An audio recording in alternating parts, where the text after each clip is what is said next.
મકર રાશિના લોકો ફેબ્રુઆરી 2026થી 7 પેઢીઓની રાહત પૂરી થશે, વિરોધી ઘૂંટણ ના પાડશે। મકર રાશિના લોકો મુશ્કેલી જેટલી મોટી હશે તેને પાર કરવાથી મહિમા પણ એટલી જ વધુ હશે। આ ફક્ત એક સારા વિચારો નથી, આ મકર રાશિના જાતકો માટે વર્ષ 2026નું મુખ્ય મંત્ર છે।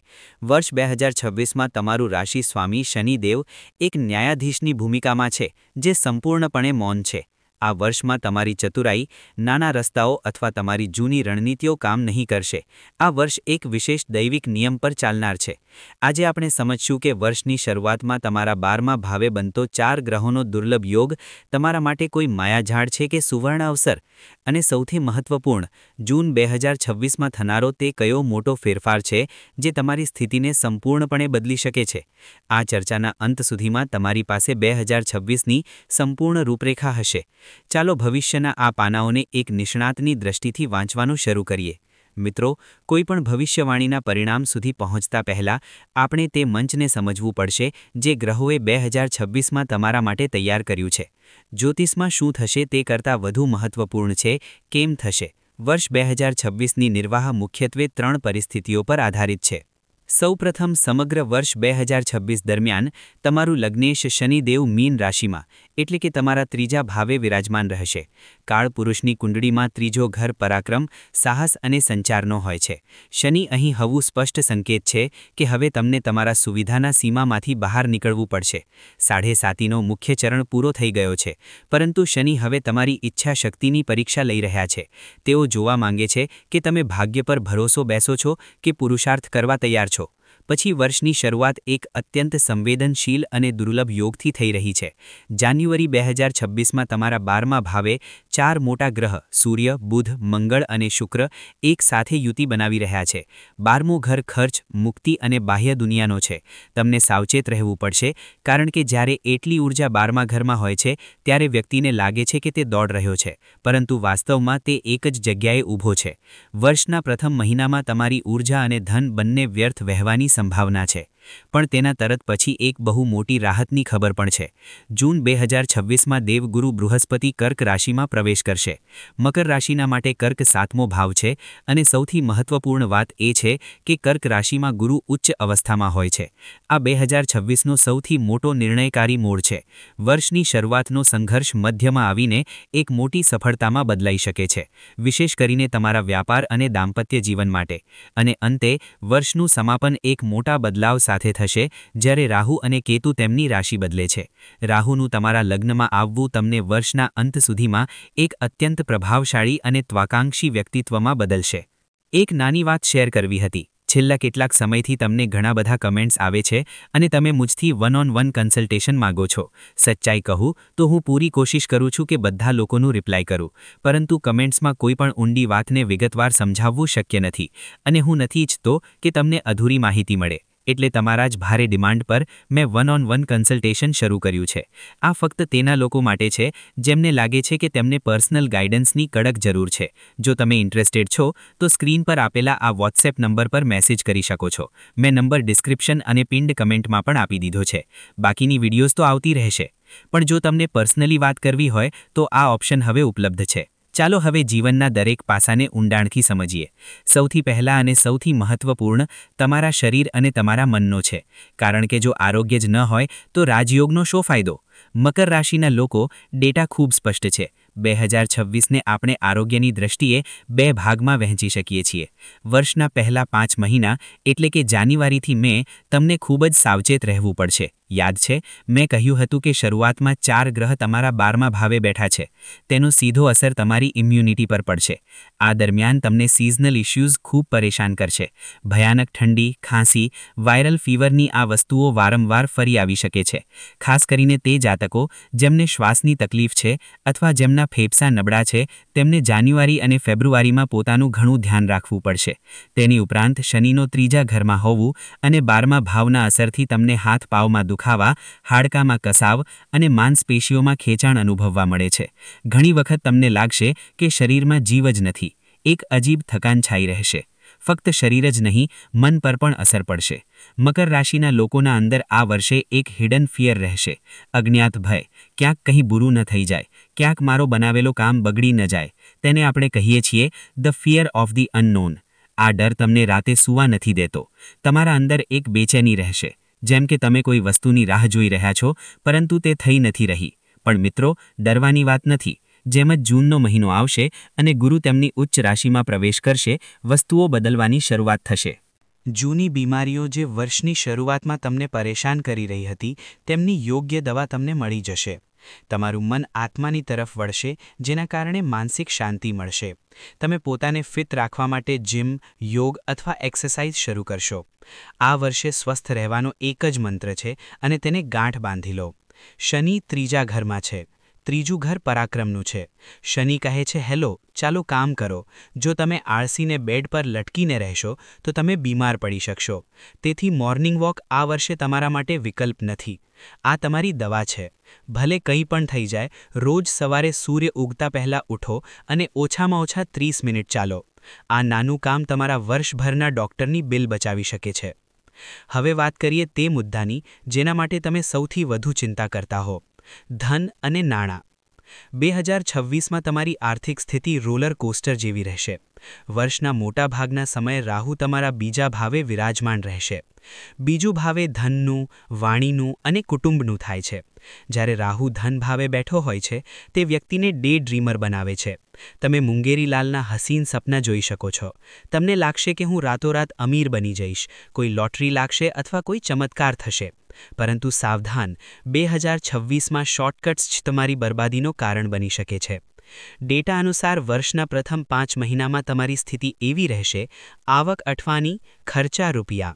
પૈસા આવશે જરૂરી, પણ તે તમારા હાથમાં ટકશે નહીં. અચાનક પરિવારમાં કોઈની મેડિકલ એમરજન્સી આવી શકે છે અથવા તમે તમારા ઘરના પાયા અથવા મરમ્મતમાં મોટો પૈસો ખર્ચી શકશો. ઘણી વખત અહીં સુધી આવી શકે છે કે તમને તમારી જૂની સેવિંગ્સ અથવા એફડી તોડવી પડે. પણ રોકો, જો એવો વિચાર આવે તો તેને ટાળી દો, કારણ કે હજુ સેવિંગ્સ તોડવાનો સમય યોગ્ય નથી. હવે જે હું જણાવી રહ્યો છું તેને ખૂબ ધ્યાનથી સાંભળો. આ જ્યોતિષીય ડેટાનું એક અત્યંત વિશિષ્ટ વિશ્લેષણ છે. આ વર્ષે તમને તે લોકોથી ખાસ સાવધ રહેવું પડશે જેમનું નામ અંગ્રેજીનો એસ અથવા એમ અક્ષરથી શરૂ થાય છે. કેમ? કારણ કે ગ્રહગોચર બતાવે છે કે જો તમે આ અક્ષરોવાળા લોકો પાસેથી ફાઇનાન્શિયલ એડવાઇસ લો છો અથવા તેમના સાથે મળીને પૈસા ઇન્વેસ્ટ કરો છો, તો તમને છેતરપિંડી અથવા નુકસાન થવાની પ્રબળ શક્યતા છે. હોઈ શકે છે કે તે તમારા ખૂબ અચ્છે મિત્રો હોય, તેમની ઈરાદા ખરાબ ન હોય, પરંતુ 2026માં તેમની આપેલી સલાહ તમારી માટે બેડ લક લાવી શકે છે. તો પૈસાના મામલામાં એસ અને એમથી દૂર રહો. તો શું આખું વર્ષ આવું જ રહેશે? બિલકુલ નહીં. જેમ જ આપણે વર્ષના બીજા હિસ્સામાં પ્રવેશ કરીશું અને ખાસ કરીને જ્યારે નવેમ્બર 2026માં રાહુ ધન ભાવેથી બહાર આવીને તમારા લગ્નમાં આવશે, ત્યારે ધન વરસાદના યોગ બની જશે. અચાનક અટકેલું પૈસો પાછું મળશે. એકથી વધુ સ્ત્રોતોથી પૈસા આવશે. તમે દેવ ઉતારવામાં સક્ષમ રહેશો અને જો તમે પ્રોપર્ટી ખરીદવી અથવા વેચવી ઈચ્છો છો, તો ઓક્ટોબર, નવેમ્બર અને ડિસેમ્બરનો સમય તમારી માટે સોનાનો સમય રહેશે. આ સમયે તમને પ્રોપર્ટીના તે રેટ મળશે જે તમે ઈચ્છો છો. હવે ચાલો તમારા કર્મક્ષેત્ર એટલે કે કરિયર અને નોકરી તરફ જઈએ. મકર રાશિના લોકો કામ માટે ખૂબ સમર્પિત હોય છે, પરંતુ 2026 તમારા પાસેથી માત્ર હાર્ડવર્ક નહીં, પરંતુ સ્માર્ટ પેશન્સની પણ માંગ કરી રહ્યું છે. જો તમે નોકરી કરી રહ્યા છો તો જાન્યુઆરી અને ફેબ્રુઆરીનો મહિનો તમારા માટે અગ્નિ પરીક્ષા જેવા રહેશે. 12મા ઘરમાં ગ્રહોની ભીડ અને રાહુનો પ્રભાવ તમને માનસિક તણાવ આપશે. ઓફિસમાં પોલિટિક્સ હશે. બોસ તમને બિનજરૂરી દાંટ આપી શકે છે. તમને લાગશે કે બસ હવે બહુ થઈ ગયું, હું આ નોકરી છોડું છું. પરંતુ મિત્રો, અહીં રોકવું છે. મારી સલાહ માનો. માર્ચ 2026 સુધી રાજીનામું ના આપો. કેમ? કારણ કે માર્ચ 2026માં તમારી કુંડળીમાં એક ચમત્કારિક યોગ સક્રિય થશે, જેને જ્યોતિષમાં વિપરીત રાજયોગ કહે છે. વિપરીત રાજયોગનો નિયમ છે: પહેલા મુશ્કેલી, પછી મહાસફળતા. માર્ચ પછી અચાનક પરિસ્થિતિઓ બદલાશે. જે લોકો તમારા વિરુદ્ધ હતા તેઓ શાંત થઈ જશે. તમને પ્રમોશન મળી શકે છે અથવા તમારી ડેઝિગ્નેશન વધી શકે છે. તમારો રુતબો વધશે. પરંતુ એક નાની ચેતવણી: જુલાઈથી સપ્ટેમ્બર વચ્ચે આ સમયગાળામાં ઓફિસમાં તમારા કલીગ્સ સાથે ચર્ચા ન કરો. કેટલાક લોકો મિત્ર બનીને આવશે, પરંતુ પાછળથી ચોપડે વાત કરશે. આ દરમિયાન લો પ્રોફાઇલ રહો અને માત્ર તમારા કામથી સંબંધ રાખો. વેપારીઓ માટે આ વર્ષ નવી શરૂઆતનું છે. જો તમે કોઈ જૂનો નુકસાન ભરેલો બિઝનેસ બંધ કરીને નવું કામ શરૂ કરવા માંગો છો, તો આ વર્ષ તેના માટે ઉત્તમ છે. Iron, building material, import export અને ટેક્સટાઇલ જેવા ક્ષેત્રોમાં કરવામાં આવેલું રોકાણ તમને બમણું ફળ આપશે. વર્ષના અંતે જ્યારે રાહુ તમારા લગ્નમાં આવશે ત્યારે તમારી રિસ્ક ટેકિંગ ક્ષમતા વધશે. તમે મોટા નિર્ણયો લેશો અને તમારા કોમ્પિટિટર્સને પાછળ છોડશો. બસ એક વાત યાદ રાખો, કાગળવાળી કામગીરીમાં લાપરવાહી ન કરો. એક ખોટી સાઇન અને મોટું નુકસાન થઈ શકે છે. કેરિયર અને પૈસાના પછી હવે દિલની વાત. સંબંધો. 2026માં તમારા સંબંધો ખાટા-મીઠા અનુભવમાંથી પસાર થશે. વર્ષની શરૂઆતમાં કામના વધારાના કારણે તમે તમારા પરિવારને સમય આપી શકશો નહીં. પરિવારજનો ફરિયાદ કરશે. તમને લાગશે કે તમે બધા માટે એટલું કરી રહ્યા છો, છતાં કોઈ તમને સમજતું નથી. ભાઈ-બહેન સાથે પણ થોડી મનમુટાવ આવી શકે છે. જે લોકો અવિવાહિત છે તેમના માટે જૂન 2026 સુધીનો સમય થોડો રાહ જોવાનો રહેશે. પરંતુ જેમ જ જૂનમાં દેવગુરુ બૃહસ્પતિ કર્ક રાશિ એટલે કે તમારા 7મા ઘરમાં પ્રવેશ કરશે, જે તેમનું ઉચ્ચ રાશિ છે, શહેનાઈ વગાડવાના યોગ બની જશે. જો લગ્નમાં વિલંબ થઈ રહ્યો હતો તો સંબંધ પક્કો થઈ જશે. જો તમને કોઈ પસંદ છે તો લવ મેરેજ માટે પરિવાર મંજૂરી આપી શકે છે. પણ અહીં એક જોખમની ઘંટીઓ પણ છે. વર્ષના મધ્યમાં કોઈ તૃતીય વ્યક્તિ તમારા અને તમારા પાર્ટનર વચ્ચે ગેરસમજ ઉત્પન્ન કરવાની કોશિશ કરી શકે છે. આ સમયે તમને કાનના ઓછું લાગવું જોઈએ. તમારા પાર્ટનર પર વિશ્વાસ રાખો અને વાતચીત કરીને મુદ્દાઓ ઉકેલશો. યાદ રાખો, 2026માં તમારી વાણી ખૂબ મહત્વ ધરાવે છે. રાહુ બીજા ઘરમાં છે તો ક્યારેક તમારી જીભ કડવી થઈ શકે છે. તમારા શબ્દોમાં મીઠાશ રાખો. સંબંધો આપમેળે સુધરી જશે. હવે હું થોડી ખાસ પળો માટે તે મહિલાઓ સાથે વાત કરું છું જે ઘરના ધુરી છે. અમારી ગણીઓ. ઘણીવાર રાશિફળમાં તમારી વાત અલગથી કરવામાં નથી આવતી, પણ મકર રાશિની મહિલાઓ માટે 2026 એક ખૂબ જ ગહેરું વર્ષ છે. મારી માતાઓ અને બહેનો, 2026નું થીમ છે મૌન અદાલત, અને તમારા માટે શ્રેષ્ઠ મૌન સેવાનો અર્થ કોણ જાણે. આ વર્ષે ગ્રહોની ચાલ તમારા જીવનને 3 રીતે અસર કરશે. વર્ષના પ્રથમ ભાગમાં એટલે કે જાન્યુઆરીથી મે સુધી તમારા ઉપર કામનો ભાર ખૂબ વધુ રહેશે. શનિ 3જા ઘરમાં છે, જે તમને અત્યાધિક મહેનત કરાવશે. ઘરમાં મહેમાનોનું આવવાનું જવું, રિનોવેશનનું કામ અને પરિવારની સંભાળ, આ બધામાં તમે પોતાને ભૂલી જશો. તમને પગમાં દુખાવો, કમર દુખાવો અને વેરિકોઝ વેન્સ જેવી સમસ્યાઓ થઈ શકે છે. મારી સલાહ છે કે પોતાનો મી ટાઈમ કાઢો. જો તમે સ્વસ્થ નહીં રહેશો તો ઘર કેમ ચાલશે? બીજું, રાહુ તમારા બીજા ઘરમાં બેઠો છે, તેથી ક્યારેક તમને લાગશે કે તમે બધા માટે એટલું કરી રહી છો, છતાં તમને એ પ્રશંસા નથી મળી જેની તમે હકદાર છો. સાસરા પક્ષ સાથે નાની બાબતો પર તણાવ હોઈ શકે છે. અહીં તમારે તમારી વાણી પર કંટ્રોલ રાખવું છે. જો કોઈ કડવું બોલે પણ એને દિલ પર ના લો. યાદ રાખો, આ ગ્રહોનો ખેલ છે, તમારી ખામી નથી. પણ વાર્તા અહીં સમાપ્ત નથી થતી. જૂન 2026 પછી સમય બદલાશે. જ્યારે ગુરુ તમારા 7મા ઘરમાં આવશે ત્યારે તમારા પતિ સાથેના સંબંધો ખૂબ મધુર બની જશે. તમને તેમની તરફથી ભાવનાત્મક અને આર્થિક સહકાર મળશે. ઘરમાં કોઈ ધાર્મિક કાર્યક્રમની જવાબદારી તમારા ખભા પર આવશે, જેના કારણે સમાજમાં તમારું માન-સન્માન વધશે. અને સૌથી મોટી વાત, વર્ષના અંતે જ્યારે રાહુ તમારા લગ્નમાં આવશે ત્યારે તમારા અંદર નવી ઊર્જા જાગશે. ઘણા ગૃહિણીઓ આ વર્ષના અંતે સ્મોલ બિઝનેસ અથવા વર્ક ફ્રોમ હોમ શરૂ કરવાનો વિચાર કરશે. ભલે તે ટિફિન સર્વિસ હોય, બુટીક કે ટ્યુશન. ગ્રહો કહે છે, આગળ વધો. આ વર્ષ તમને માત્ર ઘરના વુમનથી બિઝનેસ વુમન બનવાની ક્ષમતા આપે છે. તમારી ઓળખ બનાવવાથી ડરવા નહીં. તો મિત્રો, જો આપણે આ સમગ્ર 30 મિનિટની ચર્ચાને થોડા શબ્દોમાં સમેટીએ તો 2026 તમારા માટે અગ્નિ પરીક્ષા છે, જેના માધ્યમથી તમે સોના બનીને બહાર નીકળી શકો છો. શનિદેવ ઈચ્છે છે કે તમે મહેનત કરો, રાહુ ઈચ્છે છે કે તમે સાવચેત રહો અને ગુરુ ઈચ્છે છે કે તમે ધર્મનું પાલન કરો. આ વર્ષે મુશ્કેલીઓને સરળ બનાવવા અને ગ્રહોના દુષ્પ્રભાવને ઘટાડવા માટે અહીં 5 મહાઉપાય આપવામાં આવ્યા છે. આ ઉપાય ખૂબ સરળ છે, પરંતુ અત્યંત અસરકારક છે. પ્રથમ ઉપાય મૌન સેવા. કારણ કે આ વર્ષ મૌન અદાલતનું છે, તેથી તમારી સેવા પણ મૌન હોવી જોઈએ. જ્યારે તમે કોઈ મજૂર, સફાઈ કર્મચારી અથવા ગરીબની મદદ કરો તો તેને કોઈને નહીં કહો. અને હા, જ્યારે આવી લોકો સાથે મળો તો તેમને થેન્ક યુ જરૂર કહો અને શક્ય હોય તો તેમને ચા પીરસો. આ શનિને પ્રસન્ન કરવા માટેનો સૌથી અચૂક ઉપાય છે. બીજું ઉપાય મીઠું દાન. આર્થિક તંગી દૂર કરવા માટે મહિનામાં એકવાર કોઈ પણ સોમવારે ગરીબોને મીઠું દાન કરો. મીઠું દાન રાહુ અને શનિની નેગેટિવિટી શોષી લે છે. ત્રીજું ઉપાય નીમના પાનનું સેવન.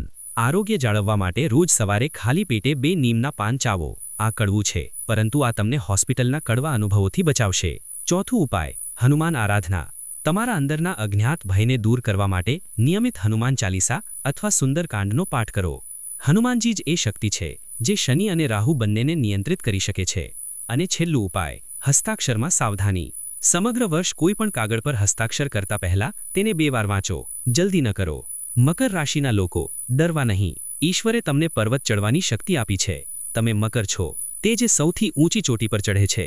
રસ્તામાં પથ્થર આવશે, પરંતુ મંઝિલ ખૂબ સુંદર છે. 2026ના અંતે જ્યારે તમે પાછું જોશો ત્યારે પાવશો કે તમે પહેલાથી કંઈ વધારે મજબૂત, ધનિક અને સમજદાર બની ગયા છો. બસ તમારી દિશા સાચી રાખો, દશા આપમેળે બદલાશે. જો આ વિડિયો તમને પસંદ આવ્યો અને લાગ્યું કે આ વિશ્લેષણે તમારા જીવનને સ્પર્શ્યું છે, તો આ વિડિયોને લાઇક જરૂર કરો, તમારા મકર રાશિના મિત્રો અને પરિવાર સાથે શેર કરો, અને હા, બ્રહ્માંડના સંકેતોને સમજવા માટે આ ચેનલને સબસ્ક્રાઇબ કરવાનું ભૂલશો નહીં. આગલી વિડિયોમાં ફરી મળીશું. ત્યાં સુધી તમારા માતાપિતાનું સન્માન કરો, કર્મ કરતા રહો. હર હર મહાદેવ.